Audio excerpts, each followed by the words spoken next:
Alright, so our next basically fragment is basically about, in this part what we're going to work on is the other transformations. Like for example, if you've got f of x, how do you draw a f of x graphs, f of, let's say, ax graphs, then how do we draw f of negative x graph, negative f of x graph, and of course towards the end we're going to do the combined transformations, a f of x plus b type questions.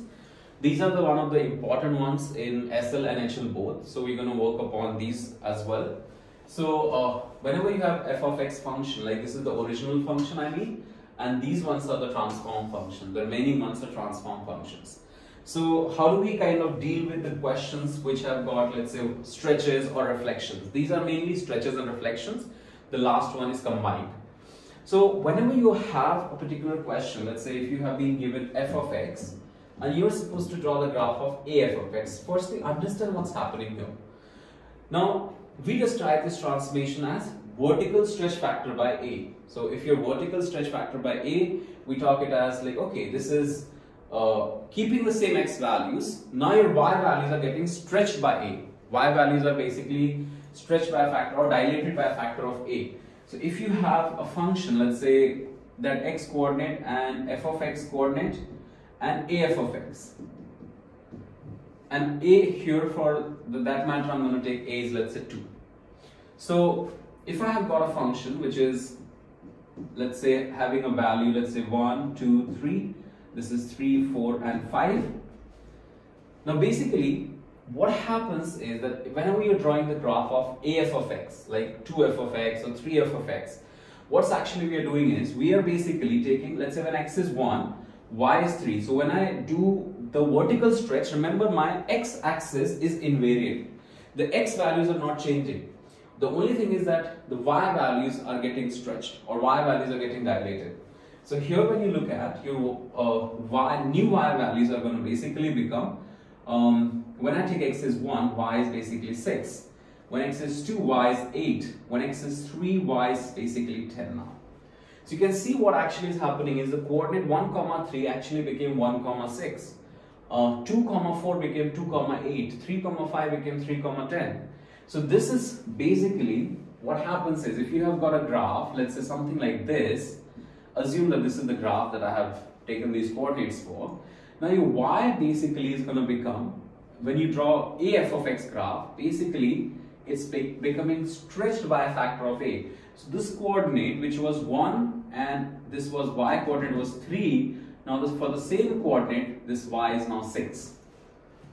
So similarly, whenever you are doing, let's say if I have to do half f of x, so this is also vertical stretch factor by half itself. It's no, like sometimes people use the terms as like, dividing by a factor of 2, dividing by a factor of half, whatsoever. Those, don't use those terms. The right terms are stretch and dilation. Any one of them you can use. So if I have half f of x, what actually is happening here is, if you look at the x coordinate is 1, now y coordinate actually now for this same coordinate it will become 1.5. This will become 2, this will become 2.5. So in that case, your graph is something like this. So it's lesser steeper, or you can say it moves closer to the x-axis. So whenever you have a function like which involves vertical stretch, you're basically keeping the x values same but multiplying the y values by that factor. So this is referred also as invariant x-axis because your x-axis values are not changing. That's why we are referring this as invariant x-axis. So that's about the vertical stretch factor. Now when you have the second one, let's say the second one is horizontal stretch factor. Now it is worth understanding how does the horizontal stretch factor work. So let's say if you have a graph of f of ax, you want to draw this from f of x graph. So when you're drawing f of x to f of ax graph, what is actually happening is, see, if I'm drawing, if I'm taking, let's say these are the x values, these are the f of x values, and now here 1, 2, 3, 4, y values are 2, 4, 6, and let's say 8. These are my y values, original function values. Now when I'm drawing the graph of f of ax, let's say if I have to do f of 2x, now remember that in every sense my y value is not changing. Here my y values will be invariant. So whenever you're looking here, now y is not going to change. So 2, 4, 6, 8. Now the question is, where should my x be adjusted to? Where should be my new x value? Look, you will get x as 1. I need f of 1 here, but I have got unfortunately 2. So 2 times what will give me the in bracket 1? So obviously 2 times, if I do half, that is going to give me 1. So my new x value, if you see, actually is half here. Similarly, if I take x as 2, now my bracket should be here 2. So let's say I have already 2 here. What should be my this x value? Where this x value should go? So if I am looking at this x value, ideally earlier should have been, if I take the new position, now this x value should have been 1. So let's say if I take 1, then f of 2 times 1 is f of 2. And f of 2 is nothing but 4. That's when I'll get x as 4. Because remember, I'm not changing here the y values. I'm adjusting my x values. So where should be the new x value adjusted to? Similarly, this one is 3. And I already have 2 as a factor. So my in bracket, it should be 1.5. In bracket here, it should be, I wanted f of 4. So already we have 2. So I should multiply with 2. So if you look at the new x values out here, these are the new x values that you can see. Half, 1, 1.5. So if I write on here, it's half, this is 1, this is 1.5, this is 2. So these are the new x values. And what you notice is that this is basically what is happening is, if I can just show it to you here, if my coordinate was, let's say 1, 2, I'm just giving a random graph, this is not a parabolic graph. Let's say this is when x is 1, my y was 2. My new graph, whenever you're drawing, or let's say I'll just plot the other points, when x is 2, y is let's say 4, when x is 3, y is 6, let's say here, I'll just show 3 coordinates and then after that we'll deal with it. Now, if you're looking at the graph of f of 2x, now actually what is happening is that now this coordinate 1, 2 actually is half, 2. So this is the new graph, new position, half, 2. Then f of 2, now you can see the new coordinate here is x is 1. So this is at 1. At 1 now the answer is 4. This was 3, now answer at 1.5 answer is 6. So actually this is referred as a horizontal stretch factor by 1/2. So the reason we are saying that is whenever, like now the reason I did all of these is to show you that f of 2x, lots of time people get confused that this is horizontal stretch factor by 2. No, you could see that here my x coordinate was halving. X coordinate was exactly half of the previous x values. So this is why we refer that whenever you have a f of 2x graph, it is horizontal stretch factor by 1/2.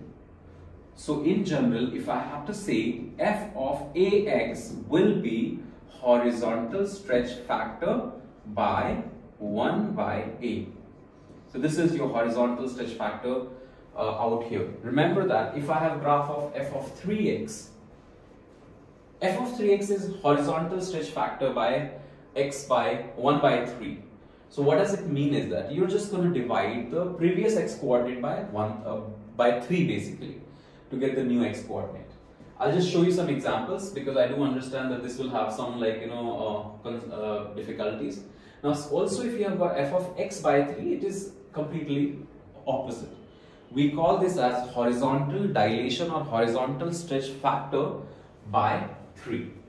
So let's just take some problems first, understand how do we sketch if you have been given a graph. Let's say this is the function I'm giving to you. Suppose this is the graph of the function. And let's say this coordinate, I'm assuming this cuts here, it passes through origin, this is passing through 6. Now let's say if you have to draw two graphs, f of 2x and f of x by 2. And how will they look like? How will they exactly look like? So whenever you're drawing the graph of f of 2x, remember that same y values, but x coordinates get divided by 2. So here if I have got x coordinate as 6, now my new x coordinate is going to be 3, 0. If it's already 0, it's not going to change. This point, let's say, is somewhere 3 comma minus 2. I don't know exact y value here, so I'm not talking about y values, but keeping the same y value, this is going to come at now 1.5. So the new position of the graph, you'll notice that it's like now has become this, the purple graph. Now basically what is actually happening is like you're squeezing from both the sides by a factor of half. This is the f of 2x graph. Now what happens is when you're drawing the graph of f of x by 2, when you're drawing the graph of f of x by 2, now it just basically, your graph is now going to get a little bit of stretched. So now instead of 6 comma 0, this is going to cut at 12 comma 0. This point which was 3 now will come at somewhere 6, and so the graph now will become more like spreaded. So you can see that the graph approximately for f of x by 2 is going to become like this. So you see that every x coordinate which was original, whatever the y coordinate, y values are not changing for me. Y is invariant. It just x coordinates are getting multiplied by that factor or getting divided by that factor. So keep it in your mind how I did this particular concept, how I did this particular type of question. We'll do some more problems towards the end. But just coming to the last two transformations now, which is f of negative x and negative f of x. So when you're drawing the graph of f of negative x, basically this means that you reflect in y-axis. So this one is reflection in y-axis, and the second one is negative f of x is reflection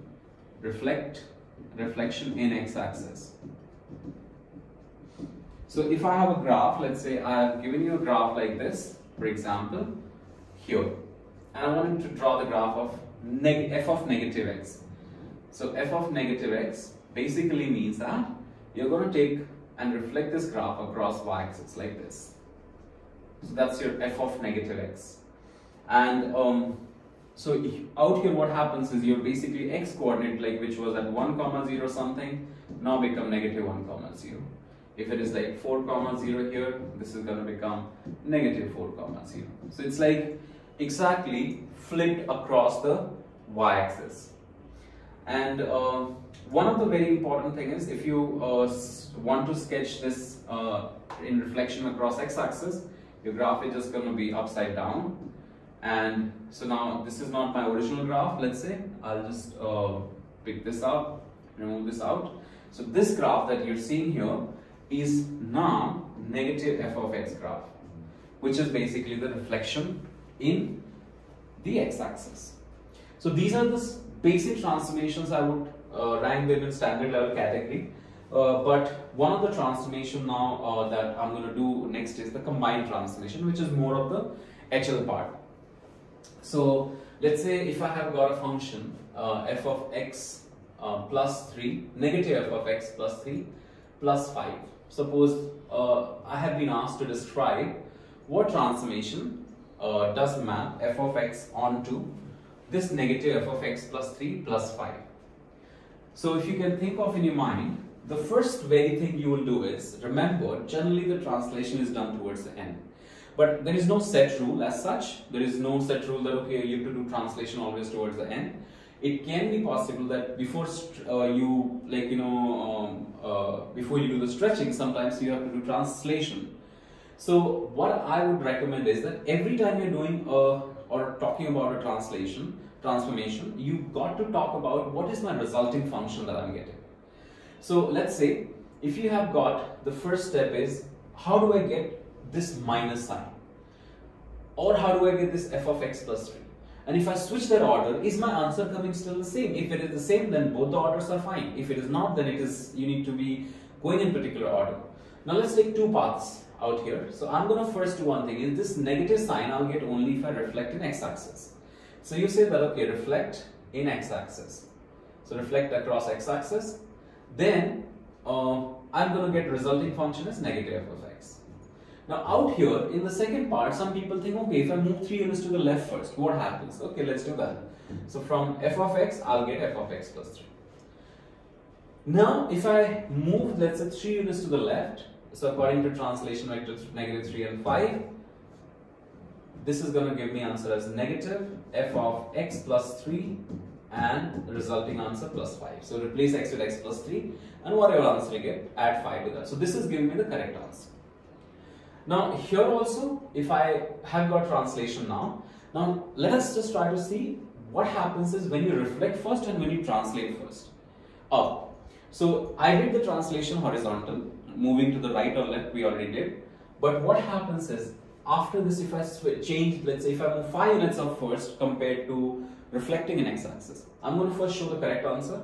So let's say if I reflect in x-axis first, reflect in x-axis, I'm going to get negative f of x plus 3 graph. So whatever the graph I have got, you make the negative of the entire function. And then now move 5 units up. So if I move 5 units up, I get both the answers are correct. So here, any of the order matter, any order of these two orders is fine. And if you reflect in x-axis first and then translate, or translate according to x-axis and then reflect and then move 5 units up. But this will be a disaster if you do this. So if you have got, let's say, a function, sometimes people think, okay, I'll move 5 units up first. Okay, I did that. Now what happened is that if I reflect in x-axis now, my entire function will be negative. So it's negative of the entire function now. So when I do this, I'm actually getting this, negative f of x, negative 5. And now if I move 3 units to the left, it doesn't help me because I have got actually this, negative f of x plus 3 minus 5 compared to this plus 5. So what happens is that this negative 5 and this plus 5, they are completely wrong. So this is where you need to be very analytical, very careful in terms of doing such question, like which particular order is giving me the relevant and right answer. So I mean, I can say that, okay, you generally do the stretches and reflections first and then do the translation towards the end. But in certain cases, you'll find that the statement might be wrong, or the statement might be like, taking a lot of time. So in certain cases, you can do translation first, like how I did out here. You can see still I got the same answer. But generally 80% of the cases you'll notice that if I translate first or move the graph to the left or right first and then do the questions, I mean, translation is generally towards the end. So this is about it. This is the kind of questions. One question that I would like to take from the HL category is basically this. So let's say if you have got a function f of x is, let's say, or let's say g of x is negative 3 f of 2x negative 5 plus 7. G of x is negative 3 f of 2x minus 5 plus 7. Now this is in, if you look at in your syllabus guide, this is of the category of the function f of ax plus b type of transformation. But I'm just complicating a little bit to kind of give the depth and understanding. So what happens and what are the different transformations will you do in order to get the correct answer? Let's just kind of check this answer. And after this, I'm going to give certain questions to do practice on. So let's say if you have got g of x is negative 3f of 2x minus 5 plus 7. Now, what are the intuitions or what are the logical reasonings that come to our mind when we are attempting this question, and what are the general mistakes that we do? So let us pick up. I'm just going to go think as like a student here and try to figure out what's the possible answer. So if you have got a f of x, first thing is that how do I get this negative? Look at the negative. So I'm just going to do one thing is reflect in x-axis. So I get negative f of x. A lot of times people say, oh, vertical stretch factor by negative 3. That doesn't work. Negative 3 I would say is not a right scale factor. Rather than that, you say, okay, reflect in x-axis and then vertical stretch factor by 3. Vertical stretch factor by 3. So you get negative 3 times f of x. So we have got at least the outer side, outer bracket. Now what do we do for the inside one? 2x minus 5 plus 7. Now this is where a lot of people make mistake. And after this, I know that people will say that, okay, you do horizontal stretch factor by half. So horizontal stretch factor by half, if I do, I'm going to replace x with 2x. So I get this. This step is still fine. But after this, the biggest blunder that comes is, this is, I would say, is you got to think over and say that people will say translate by a vector 5 and 7, means move 5 units to the right and actually 7 units up. But actually, if you see, if I do that, what equation I'm getting? Negative 3 f of 2x minus 5. Whenever you replace, whenever you're translating, you obviously replace x with x minus 5. Very common sense. And then move 7 units up. So when I do that, look at what equation I'm getting. So negative 3 f of 2x minus 10 and plus 7. So this is where my answer became wrong. This is where I need to think about what do I do in order to make my answer correct. So there are two suggestions that I would give is, if you look at, always try to keep the coefficient of x as 1. Try to keep the coefficient of x as 1. So if I do that, I can just factorize it. I can factorize and I can just modify the result a little bit. So you get f of negative 2, 2 taken out, and negative 5 by 2 and plus 7 outside. It is not wrong. You haven't done anything wrong out here. But by doing so, what you're doing is, you're getting your translation vector correct. Instead of 5, if I move 5 by 2 units to the right, you will see the correct answer. So this is here, your correct answer is appearing. So this part will be given correct. This is not wrong. In this case, I can basically be deceived. That's why I'm highlighting this point. That whenever your coefficient of x is not 1, you're always going to take it common. So let's say if you have got f of ax plus b category of transformations, you always take a common and then you do the stuff. So your horizontal stretch factor is 1 by a, and then translate negative b by a units to the left. That's one advice. This question could be done also in an alternate way. Very interesting is to see how that alternate way also comes correct. So what happens is, if I, instead of, I keep the first two orders same. I have got f of x. Reflect in x-axis, I get negative f of x. Then vertical stretch factor by 3, I get negative 3f of x. Then horizontal stretch factor, instead of horizontal stretch factor, you first move by 5 units to the right. So this is going to become, if I move 5 units to the right, I am going to get f of x minus 5. Okay, if you wish to move 7 units up, that also is okay here. But now still I have to get the 2 in picture. So in this case, what I would do is, after this, if I do towards the end, horizontal stretch factor by half, that will also be giving me correct answer, because I just got to replace x with 2x.